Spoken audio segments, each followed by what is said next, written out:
Happy Friday, everybody. We're finally back for part 2 of our love and relationships series.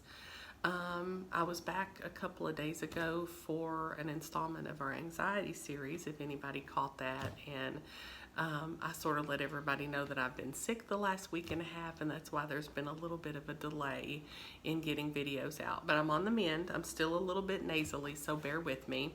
Hopefully that won't be too much of a distraction, but we're going to go ahead and jump into part 2 of our love and relationship series today.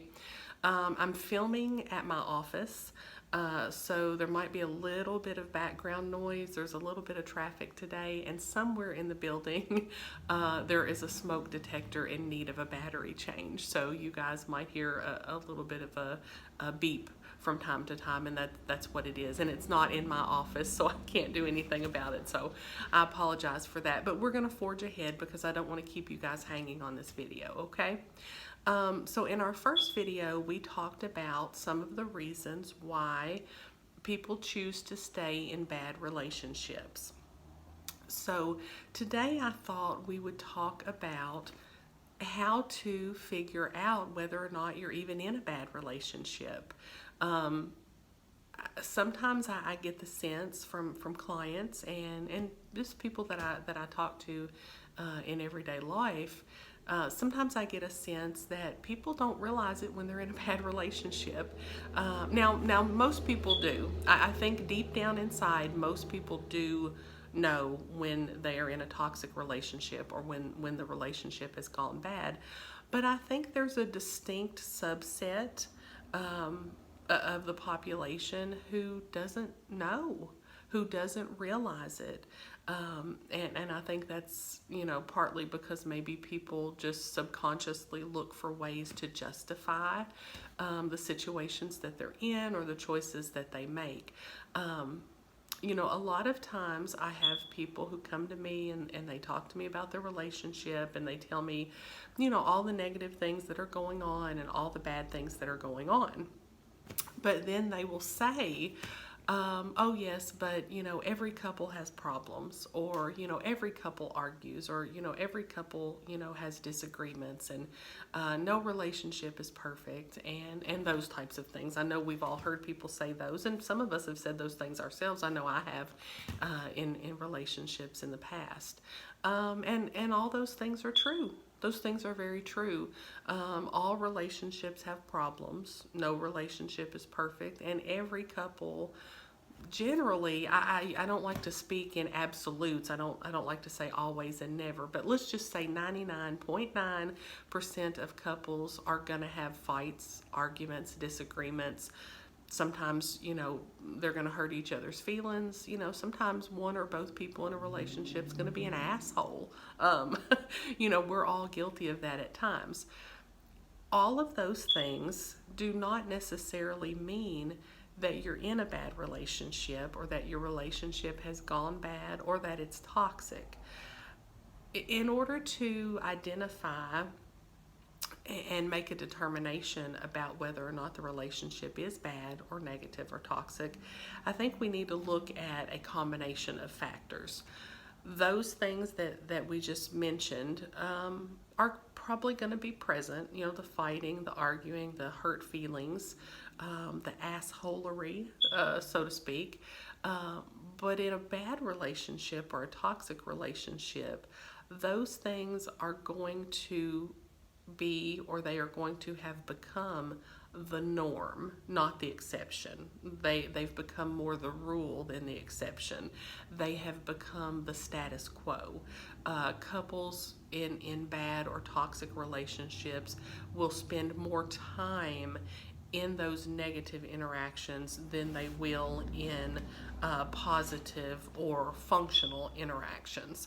So that is going to be a key element, really taking the time to look at the situation and think about how much time is being spent engaging in those negative interactions and those negative activities. So that's a big thing. Occasionally things are going to be negative. If you're in a relationship, especially a long-term relationship, I mean, look, the longer you're with a person, the more likely it is that you're going to have some negative interactions. That's true of a romantic relationship, a friendship, even family relationships. The more time you spend together, the more likely you are to have an occasional dust up, and that's okay. But if this behavior becomes the status quo, that's a huge red flag for negative and toxic relationships. One other thing to look at is communication and how it's handled, and how you're able to express yourself in the relationship. Sometimes I have people come to me and they say, well, I just can't talk to my spouse, or I just can't talk to my partner. We don't have good communication. I feel such and such way, and I just, I can't communicate that to them. And the first question that I ask is, have you tried? Now, you would be surprised at how many people say, well, no, I haven't tried to have this conversation because I know that it's going to be met with resistance, or it's going to be met with negativity. And to that I say, okay, if you know your partner very well, you may know, or have a very good idea of how they're going to respond. But I think you have to try. I think the first step is you have to try to communicate your feelings. If there's a problem and you're not happy with something, or you're not happy with the way things are, despite however you think your partner is going to react, I think you owe it to yourself and to them to at least try to communicate that, okay? So you can at least say, okay, I have made the attempt. Now, if you are trying to communicate and you're trying to express yourself and you're getting shut down repeatedly, you're getting shut down every time, then you've got a problem. Then you've got a serious problem.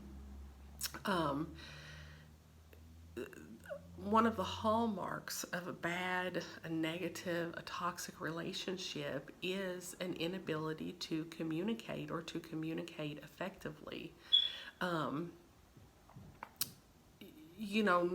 Even in wonderful relationships, communication can be problematic at times, but you should be able to at least attempt it with each other without somebody getting mad or upset, or without it turning into a fight or an argument every single time. If every time you try to engage your partner in an open and honest dialogue, in normal communication, if you are met with anger, if you're met with resistance, if you are met with attempts to shut you down, to shut the conversation down, bottom line, if you can never sit down and have an open conversation with your partner, if you can never express your feelings or your unhappiness at something without it turning into a fight or an attack on you, there's a problem. That's toxic. I'll be blunt. I'll just come out and say it. Now, of course, sometimes, when we approach a partner to discuss problems, they may be defensive. They might feel that they're being attacked. I think you have to be careful about how you are communicating. I think it's really important, even when you're upset, and I know this is hard to do, but even when you're upset, I think it's very important that you get yourself calm, cool, and collected as much as possible before you sit down and try to express yourself to your partner. Because if you're coming in hot, so to speak, even the best partner in the world can get a little riled up, okay? If you're coming into the conversation and you're visibly mad, or you're being overly aggressive or confrontational or crying. I mean, some people are really, really triggered, by someone who's constantly, crying and sobbing. If you're coming in an overly dramatic, overly emotional, or overly aggressive way, even a good partner can be thrown off their game, okay? So I think it's important that you work on yourself, okay? Really practice at communicating your feelings in a calm, rational way. If you do that and you are still met with negativity, with resistance, with anger, there's a problem. There's something toxic going on there. Okay, so that's a big sign that the relationship may have gone bad, or there may be some bad or negative element to the relationship. Another thing that I see over and over in relationships that have sort of gone toxic, or might have always been from the beginning, honestly, but negative relationships, unhealthy relationships. Oftentimes, I see people who have a spouse or a partner who is unwilling to truly be a partner to them. A lot of times I see people who it seems like maybe their spouse, and let's just say spouse so we can keep it in simple terms, but of course obviously I'm referring to, any type of a partner in a long-term relationship. Sorry, I had to adjust some things there. A lot of times I see people who have a spouse who really treats them more like maybe a parent. Like, a lot of times I'll see women whose husbands really expect them to be more like their mom than their wife, and consequently the husband acts more like one of the kids than he does like a husband or a partner. That's something that I see time and time again. And I'm not just knocking the guys on this. Sometimes it's the opposite. Sometimes, there are men and husbands in relationships who are kind of doing everything, and the wife is behaving in sort of a childish or juvenile way. So this is a big thing that I see a lot, and it's something people might not think of right off the bat, but this is a huge red flag for an unhealthy relationship. If you have a spouse or a partner who is basically unwilling to truly be a partner to you in the relationship, to, share the burdens of work. And let me touch on that for a minute. I see so many relationships, and I've seen so many relationships over the years, not just professionally, but just in my personal life and people that I know, where one person in the relationship refuses to work, basically. Nowadays, it's very hard to make it on one income, especially if you have kids. Now, maybe if it's a couple who doesn't have any kids yet. And of course, I know people make sacrifices sometimes for educational purposes or further career goals. Sometimes someone has to stop working to go back and get more education or get more training.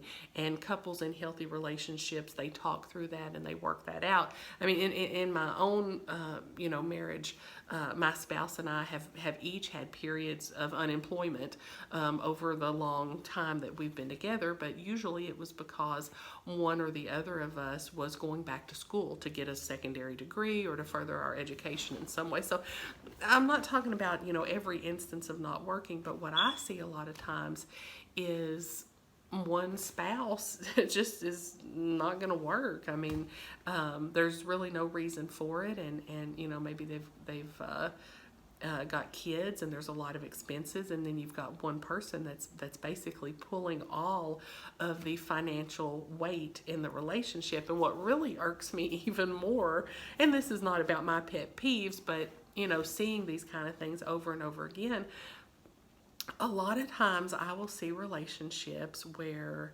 maybe the husband doesn't work and doesn't seem to have any ambitions to work or to stay employed. Now, a lot of times I'll see people who are occasionally employed, but they don't work, but they also don't want to help with anything. They don't want to help with the children. They don't want to help with the house.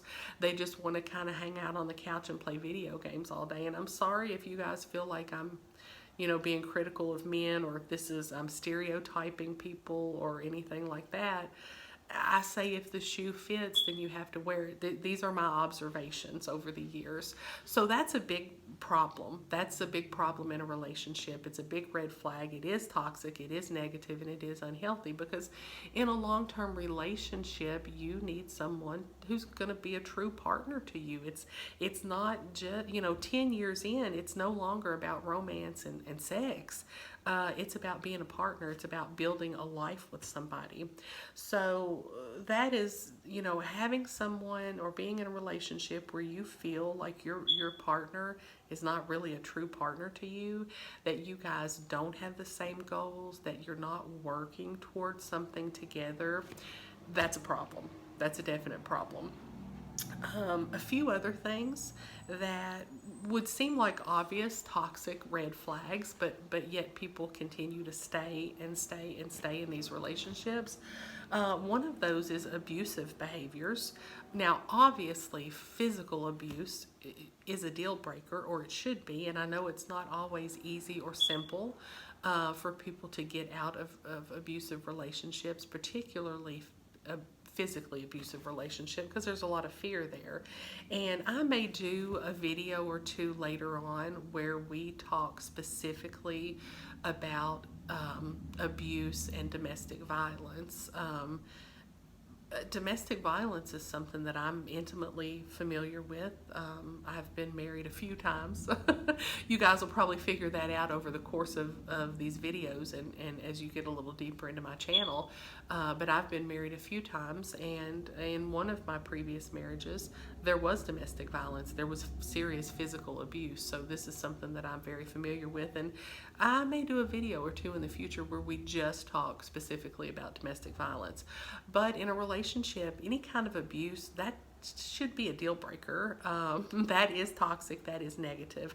But aside from physical abuse, which is very obvious, I see a lot of emotional abuse that goes on, and it seems as though the victim in the relationship doesn't really realize that that's what it is, or that's what's happening. I mean, I can't tell you how many times, I have somebody in my office for therapy, and they start telling me about the things that their spouse is doing to them emotionally, and I have to look at them and say, that's abuse. That's abuse. That's emotional abuse. And they're stunned. They're like, what? Really? This is abuse? Yes, it's abuse. And it could be a lot of things, invalidating your feelings, belittling, putting the other person down. I see that a lot of times, a lot of belittling, trying to make the person feel very small, very insignificant. Sometimes it's a lot more overt. Sometimes it's, outright, name calling and criticizing, being overly critical, being verbally aggressive, those sorts of things. So these are huge red flags. If this is going on in your relationship, any kind of abuse, whether physical, verbal, emotional, sexual. I mean, people think that they can't be sexually abused or assaulted because they're in a relationship. I'm sorry, there's a loud truck outside. Just bear with me. I told you there might be some outside noise. But sometimes people think they can't be sexually abused or assaulted by a spouse. That's not true. There's lots of sexual abuse that goes on between couples. So any kind of abusive behavior, I say that's probably grounds to end things immediately.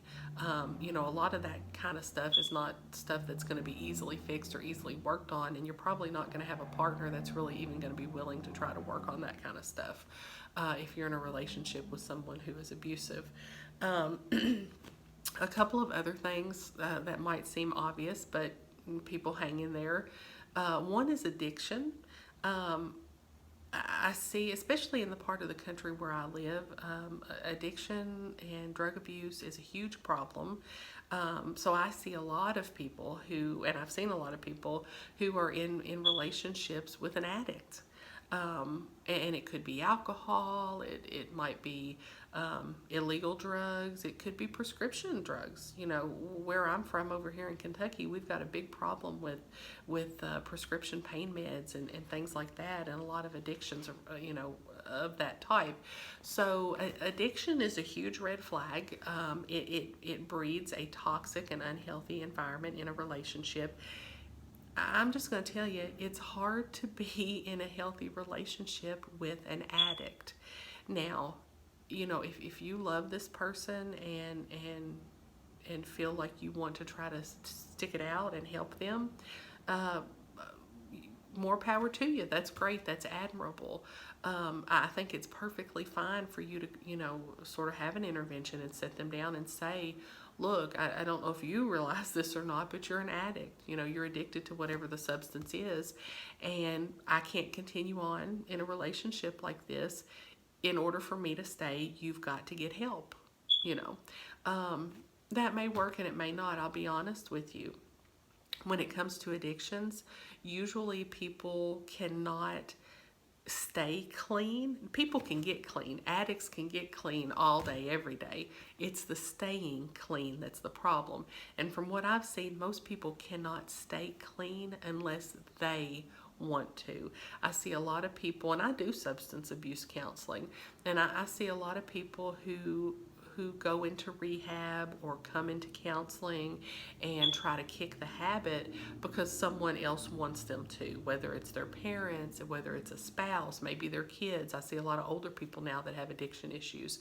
But they go through the motions of everything. They get clean, they detox, and they do it all because someone else is wanting them to do it, and 9 times out of 10, they relapse.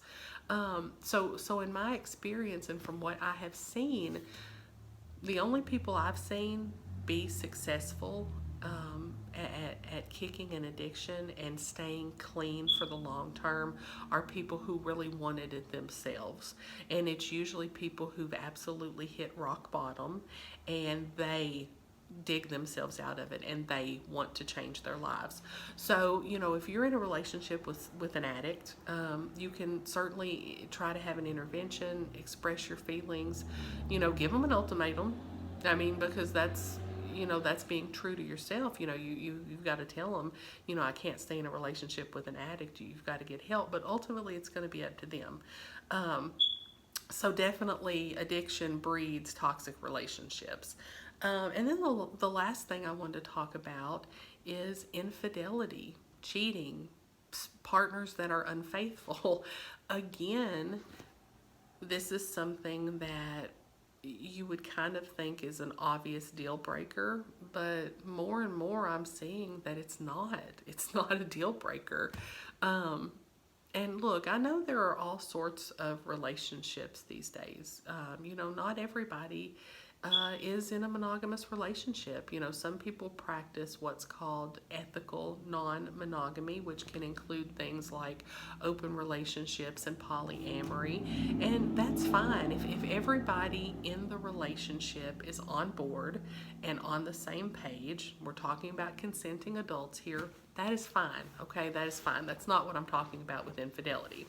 What I'm talking about and what I see most often is monogamous relationships, or at least, the person in the relationship has an expectation that everyone's being monogamous, when in reality they've got a spouse or a partner who's being quite unfaithful, who's doing a lot of cheating. I'm amazed at how many people are willing to stay in this relationship.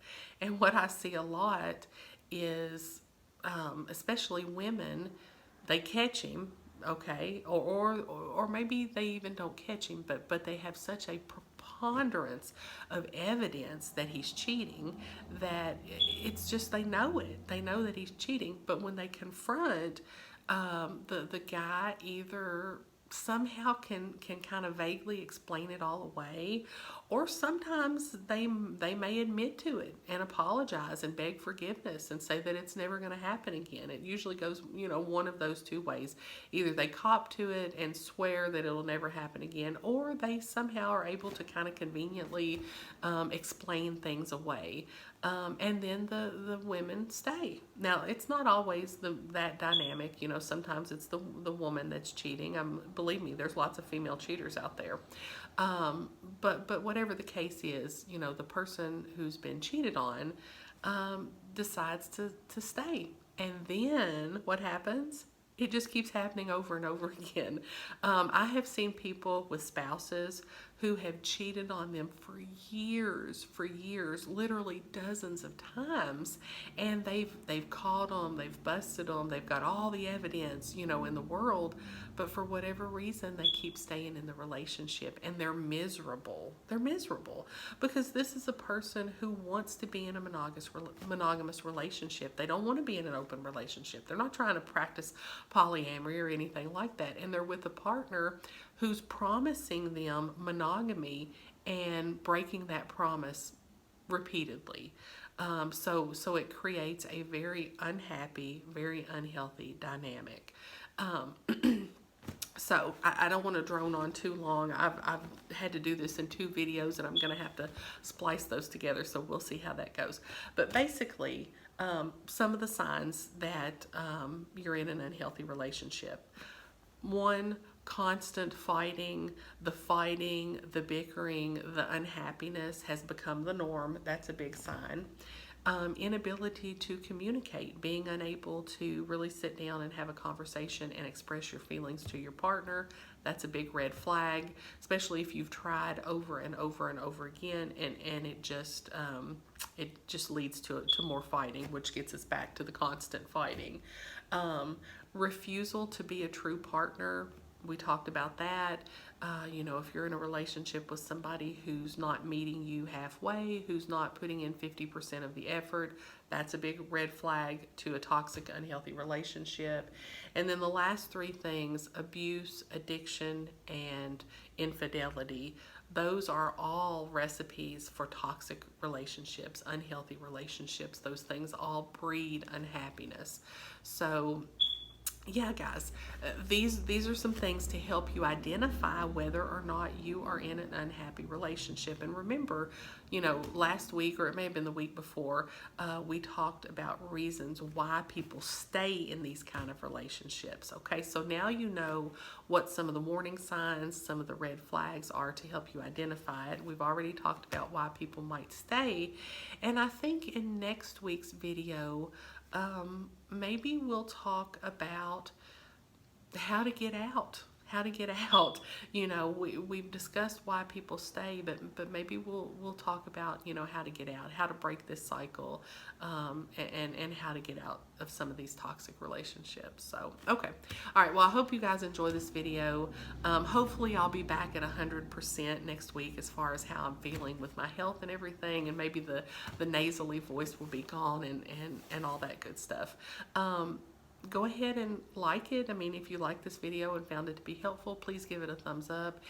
And please subscribe if you're interested in seeing more videos about love and relationships or mental health topics. I've got a couple of series going right now. We're also talking about anxiety disorders in my other series. So if you're interested in mental health and wellness, relationships, building happiness, creating happiness, all that good stuff, go ahead and subscribe so you don't miss any future videos, okay? Hope you guys have a great weekend, and I'll see you next time.